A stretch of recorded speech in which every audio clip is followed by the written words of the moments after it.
You know, cities across the United States have seen truly unprecedented rainfall and flooding over the last several years. And today, a delegation from Texas was at the University of Iowa to learn about the work the Iowa Flood Center has done over the last decade. With that in mind, let's go live right now to KWWL's Ashley Neighbor. She was there during a special open house for us today, and she has the report.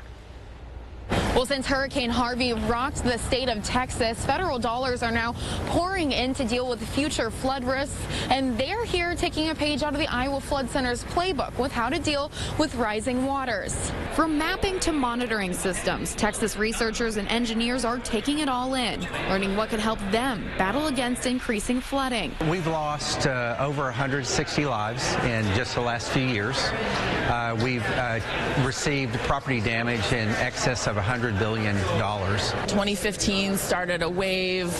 Almost every year since then, we've had a major flooding event. Delazan, a delegate from Galveston, says a big takeaway is how the center communicates flood risks with the public. When to evacuate their home, when not to evacuate their home, and how they want to get that information is very important for us as engineers. While Texas has its own unique challenges, Cotter says the way the center fills in the gaps is essential. The organized center is the first thing.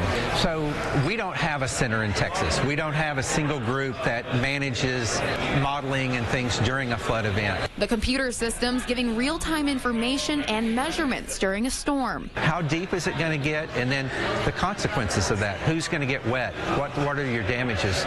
So all of that's covered in the Iowa system. All the projections from the climate models indicate that this part of the country will get wetter, so we need to be ready. Well, the delegates here tell me they're going to take these techniques and information back to Texas and present them to state legislators and leaders to best decide how to deal with and communicate with the public about future flood risks. Reporting in Iowa City, Ashley Neighbor, News 7 KWWL. Now, Texas is the second group of delegates to visit the Iowa Flood Center. Now, in fact, the state of North Carolina also recently came to Iowa to see what systems they might be able to implement in their state.